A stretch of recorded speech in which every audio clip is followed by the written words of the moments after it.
voulais vous remercier toutes et tous d'être venus partager ce moment symbolique de pose de la première pierre et remercier en particulier et en premier lieu Monsieur le sous-préfet, Monsieur Mougenot, merci de la présence de l'État que vous représentez à nos côtés ce matin.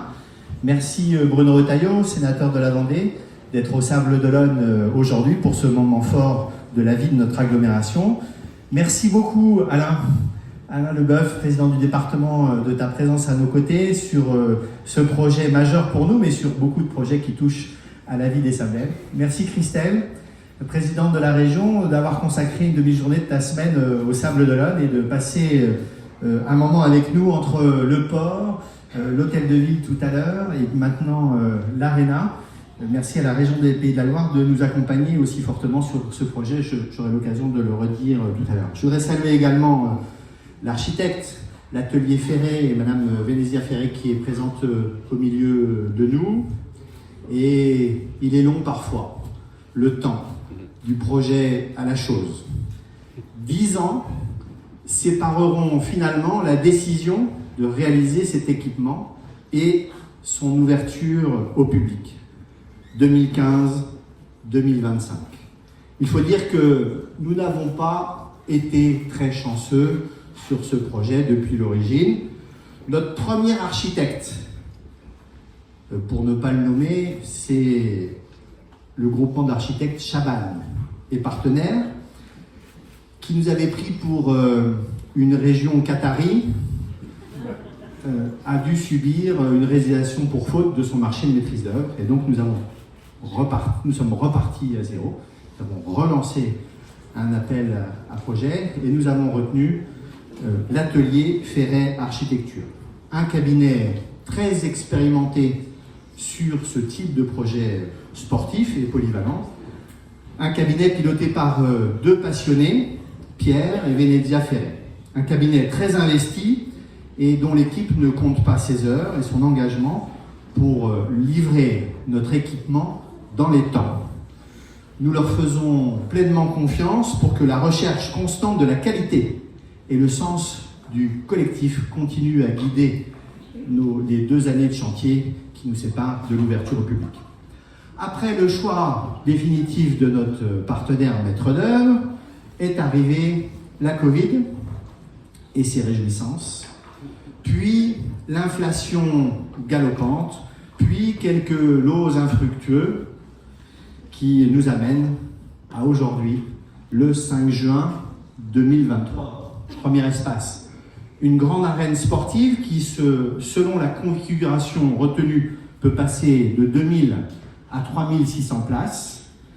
Inutile de vous dire que le club de basket local, le LSVB, est au moins aussi impatient que nous que de voir l'arène sportive réalisée. Une grande salle de gymnastique, vous l'avez vu sur le film, avec un gradin de 300 places. Une salle multisport avec une salle de musculation pour ceux qui en ont besoin. Un mur d'escalade, 5 couloirs de sprint, un couloir de saut à la perche, des rings de boxe, etc. Une halle culturelle polyvalente d'une capacité d'accueil variant de 2000 à 4000 places et qui, lorsque les gradins sont totalement rétractés, est totalement plane pour servir d'espace de hall d'exposition. Et enfin, un espace hybride, singulier, à la fois intérieur et extérieur, un théâtre de verdure extérieur dont la scène est celle de l'intérieur de la salle, puisqu'un mur s'ouvre derrière la scène intérieure de la salle culturelle. Le mur s'ouvre et la scène de la salle intérieure est aussi la scène du théâtre de verdure, et donc ça permet de mutualiser les équipements scéniques et de diminuer les coûts. 5 espaces de multiples configurations au service de 5, c'est étonnant, 5 fonctions.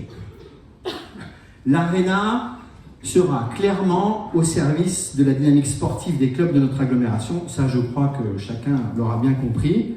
À l'image de son président, l'agglomération est un territoire déjà très sportif, elle le sera encore plus après 2025. L'Arena sera aussi au service de notre dynamique culturelle. et va offrir des jauges inédites au Sable d'Olonne, nous permettant d'amortir les coûts d'accueil de grosses productions que nous ne pouvions accueillir et amortir jusqu'alors.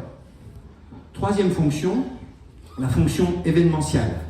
Au Sable d'Olonne, l'événementiel, Alain, tu le sais, nous en parlons souvent, il est central et il est constitutif de notre économie et de notre qualité de vie. Tous les espaces de l'Arena seront ouverts à l'accueil d'événements d'initiatives locales ou de porteurs de projets régionaux ou nationaux. Quatrième fonction, l'Arena sera également un lieu d'accueil de congrès, de séminaires, de conventions, d'assemblées générales. C'est notre société publique locale, notre SPL, celle qui gère les Atlantes, qui se verra confier la promotion et la commercialisation des espaces de l'Arena. Demain, avec les Atlantes, la Villa Charlotte, le pavillon Nicolas Le Floch, la base de mer et l'Arena, ce sont autant de joyaux que la ville et l'agglomération permettront de privatiser. Et c'est une dynamique de congrès qui, naturellement, sera encouragée pour cofinancer une partie des coûts de fonctionnement de ces outils de rayonnement. Oui, le rayonnement. C'est la cinquième fonction de cet outil, car l'agglo des Sables d'Olonne assume de faire du rayonnement de son territoire un ressort de sa dynamique économique et touristique. Les Sables d'Olonne, avec son port de pêche millénaire, avec le Vendée Globe, est une cité ouverte sur le monde, une cité balnéaire qui vit de son attractivité. L'Arena, si vous voulez, on peut s'attarder quelques secondes sur le mot. Arena. Quel joli mot. Quel joli nom. Quelle puissance évocatrice. En latin, arena veut dire sable. Quel territoire, autre que l'agglomération et la ville des Sables d'Olonne, était plus légitime que nous pour construire et accueillir en région une arena. L'arena, c'est devenu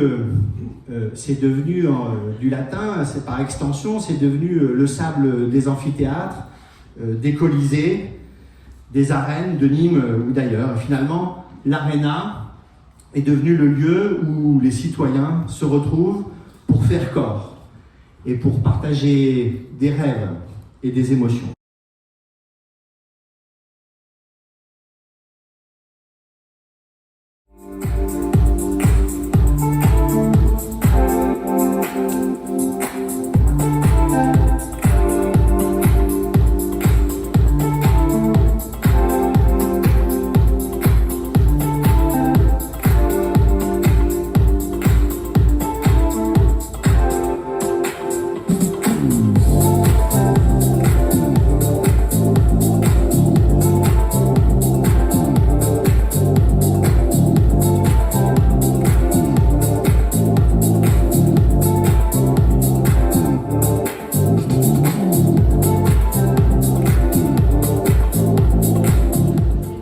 Vous avez compris, ce projet, il va mettre juste derrière ici, au nord, et on profite de la déclivité du parking aérien pour créer un gradinage devant l'aire événementielle qui remplacera l'aire du Havre d'Olonne que beaucoup ont connu sur les grands concerts que nous organisons. Mais là, on aura une structure permanente et qui coûtera moins cher à faire vivre qu'à chaque fois qu'on installe 2 km de barrières ERAS, des réseaux d'électricité, etc. et des structures éphémères. Voilà, donc ça, ce projet-là va naître juste derrière l'Arena, de ce côté-ci.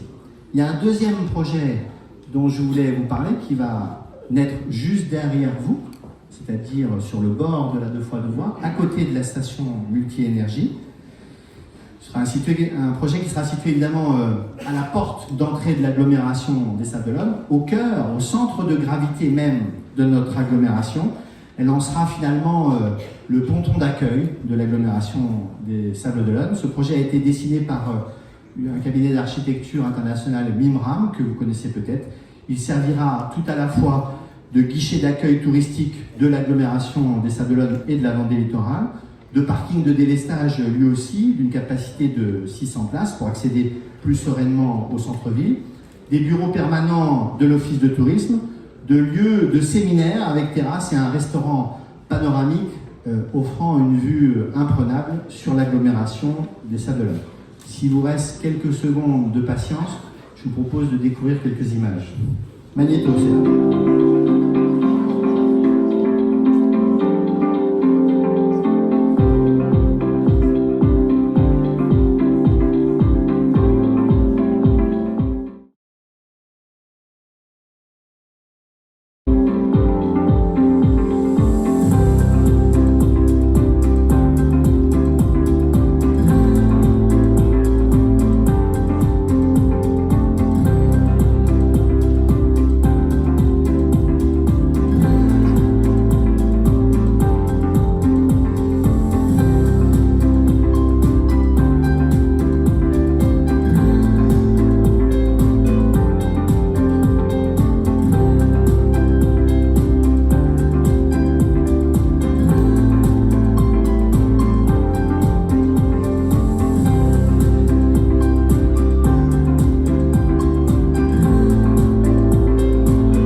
Sous-préfet, monsieur le sénateur, bien évidemment, madame la présidente de la région, chère Christelle, merci d'être avec nous cet après-midi. Et bien sûr, Yannick, mon cher Yannick, je voudrais te saluer au nom de l'ensemble des conseillers départementaux qui sont ici présents. C'est vrai que je pense qu'on peut tous être époustouflés par un vrai grand projet comme celui que tu viens de nous décrire ici dans cette magnifique ville des Sables-d'Olonne. Deux choses avant de commencer. Bravo pour la poésie aussi, de ce que ça va pouvoir représenter, de ces rencontres qui vont pouvoir avoir lieu ici. Et puis, tu as parlé du chiffre 5. Je voudrais juste te faire remarquer que tu as oublié quelque chose dans le chiffre 5, c'est aussi 85. J'aurais aimé que tu puisses l'ajouter, mais comme ça, c'est moi qui le fais, je te remercie de m'avoir laissé cette opportunité. C'est souvent, on le dit, le conseil départemental est le premier partenaire du sport sur le département. Eh bien, c'est à vos côtés aussi que nous continuerons à l'être. Avec le vent d'espace, Bruno, toi qui as beaucoup participé, vous le savez, c'est aussi un lieu de référence, un espace sportif, c'est un espace culturel. Vous le savez aussi combien nous sommes impliqués sur de très nombreux projets culturels, quels qu'ils soient. Dans cette culture, je n'oublie pas aussi la musique, avec William Christie, qui fait aussi notre réputation. J'oublie pas le théâtre, avec à Fontenay-le-Comte, le festival de Terre-Neuve. Et puis, on peut en ajouter la culture aussi avec le Printemps du Livre, mais bien d'autres événements. J'aimerais saluer le sous-préfet, monsieur le sénateur, mon cher Bruno, ravi de te retrouver ici en Vendée, dans le département que tu affectionnes tant. Saluer le président du département, cher Alain, et saluer le maire des Sables-d'Olonne, cher Yannick. Très heureuse d'être à tes côtés. Tu l'as dit, c'est pas une journée complète, mais c'est une journée dense, une journée rythmée. Aujourd'hui, pour moi, aux Sables-d'Olonne, avec quelques visites intéressantes. J'ai failli prendre le large tout à l'heure, vu la chaleur, avec les beaux bateaux privilèges, et ça, c'est un beau fleuron également du territoire. On a échangé sur différents sujets qui sont importants pour le département de la Vendée et ta ville. Je pense notamment, on a échangé transport, on a échangé formation, maritime, énergie, plein de sujets qui font l'attractivité et le développement du territoire, mais aussi des sujets qui reflètent aussi l'image que je souhaite de la région, une région de proximité. Trop souvent, j'ai entendu « la région, c'est loin ». Ceci dit, c'est pas très loin des Sables-d'Olonne. Je vous en parle en connaissance de cause, la mancelle que je suis, c'est beaucoup plus loin, c'est ce que tu me faisais remarquer tout à l'heure, mon cher Yannick. Non, j'ai trop souvent entendu justement que la région des Pays de la Loire, elle est loin. Moi, je souhaite vraiment être une collectivité de proximité et pas... Un grand intérêt à la pose d'une première pierre. Pas seulement parce que tout à l'heure il y aura un vin d'honneur et ça ne sera pas du luxe. Mais lorsqu'il y a la pose d'une première pierre, il y a un événement symbolique. Il n'y a pas de bâtiment pour cacher le concept, l'idée qui est portée par les élus et par la réalisation. On va tout de suite à l'idée. Et moi je voudrais souligner très vite les 3 idées qui me paraissent fondamentales et qui emboîtent, si j'ose dire, cette soirée. La première idée, c'est que l'Arena nous fait comprendre ce qu'est vraiment la Vendée. Bien sûr, mon cher Alain, il y a le vent d'espace, l'indépassable vent d'espace. Il y aura aussi l'Arena. Ce que nous fait comprendre l'Arena, c'est que la Vendée, c'est la terre et c'est la mer. La terre où on peut s'enraciner, la mer où on voit loin, la mer du grand large, la mer des grands horizons. La mer a sculpté notre trait de côte, nos plages, nos falaises, elle a forgé aussi notre tempérament, comme la terre. Et les gens de la mer qui ont creusé, qui ont laissé un sillage, les gens de la terre qui ont creusé un sillon, nous ont laissé un trésor. Nous ont laissé ce trésor qui fait les qualités du tempérament vendéen, la combativité, le courage, l'esprit d'ouverture, l'esprit de conquête. Ça, c'est la première idée. La deuxième idée, elle est très forte, c'est le sens de l'Arena. C'est à la fois la culture et le sport. J'ai adoré, bien sûr, on partage les mêmes convictions. C'est une sorte d'outing. Cet après-midi avec votre maire, président de la communauté de communes, avec Yannick. C'est la culture et c'est le sport. La culture et le sport, c'est les 2 antidotes aux grands mots que nous connaissons aujourd'hui en France et dans tout le monde occidental. L'individualisme de masse. Il n'y a plus de lien social. On n'arrive plus à se parler autrement que par de la violence, par des insultes et par l'injure, parfois. Et puis, il y a aussi cette idée du sens, cette idée aussi de la civilisation. Et tu as eu raison. Le sport, c'est le respect de la règle. C'est, si j'ose dire, la puissance d'un instinct maîtrisé, civilisé. Et la culture, c'est l'inverse de la barbarie. J'ai adoré, moi aussi, comme Alain, la réflexion sur l'Arena. Tu as rappelé l'étymologie. Je voudrais simplement vous rappeler, en dépassant Rome pour aller jusqu'à Athènes, que le symbole d'Athènes, c'était Athéna. Athéna qui avait un javelot et qui était penchée, pensive, sur le javelot. Le javelot pour le sport, l'athlétisme, cher Georges Planchot et Marcel Retailleau et les autres. Et bien sûr, la réflexion, la pensée pour les arts, pour les lettres, bref, pour la culture, la réflexion et la philosophie. Voilà ce que sera l'Arena. Et puis, bien sûr, la troisième idée, c'est pas une promesse électorale, je vous dis que je serai rapide. La troisième idée, c'est que, je la reprends aussi après ce qu'ont dit Alain et Christelle, c'est que les maires sont des bâtisseurs, bien sûr. Les maires sont aussi des animateurs. Et j'entends maire et président d'agglomération. Mais la différence entre un bon maire, un bon président d'interco, c'est pas celui qui gagne ou pas les élections, c'est celui qui a une vision. Pour rayonner, puisque Yannick, tu as parlé de rayonnement, pour rayonner, pour attirer, il faut dessiner l'avenir. Dessiner l'avenir, c'est une capacité qui tient à la capacité de projection, à la vision qu'un élu peut avoir. Et c'est ce que tu as. Tu l'as à travers, bien sûr, avec tes équipes, parce que je veux les saluer. Je sais parfaitement qu'un maire, président de département, président de région, on n'est pas tout seul. On associe des équipes, des élus, des collaborateurs. Je les associe aussi. Mais c'est ça la différence entre un bon élu et un élu moyen. C'est la vision. L'agglo ou la ville, c'est pas seulement une station balnéaire. C'est une ville, une agglo à la mer. Et ça, c'est très différent. Et ça change tout. Et bien sûr, il faut des grands équipements écologiques. Jourdain, bien sûr, pour l'eau et la ceinture verte, etc. Le parking, c'est splendide. Des équipements culturels, je me disais quand j'entendais parler Yannick et de rayonnement, il y a un lien entre New York, Londres et Bilbao. Il y a le MoMA, il y a la Tate et il y a le Guggenheim. Et ici, il y a le Masque, que vous allez rénover bientôt aussi un autre musée.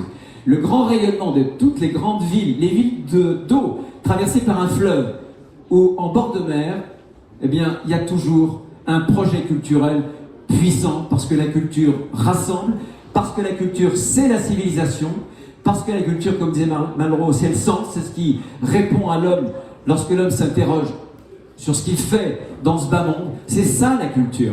Et nous, en France, on a ce rapport particulier à la culture parce que on est un peuple qui existons par rapport d'abord à la culture, évidemment. Et pour nous, la décentralisation culturelle, parce que ce sera un outil de décentralisation culturelle, c'est pas une logique fonctionnelle, c'est une logique existentielle. C'est pour mettre la culture dans chaque territoire, c'est pour mettre la culture au cœur de chaque existence. Alors, un grand bravo à Yannick, à tous ses élus, bravo pour les Sables d'Olonne, bravo pour la Vendée de la mer et la Vendée de la terre. De plus en plus spectaculaire au fil des jours lorsque l'Arena va sortir de terre. Vous allez pouvoir dans quelques instants vous approcher pour découvrir cette maquette au plus près.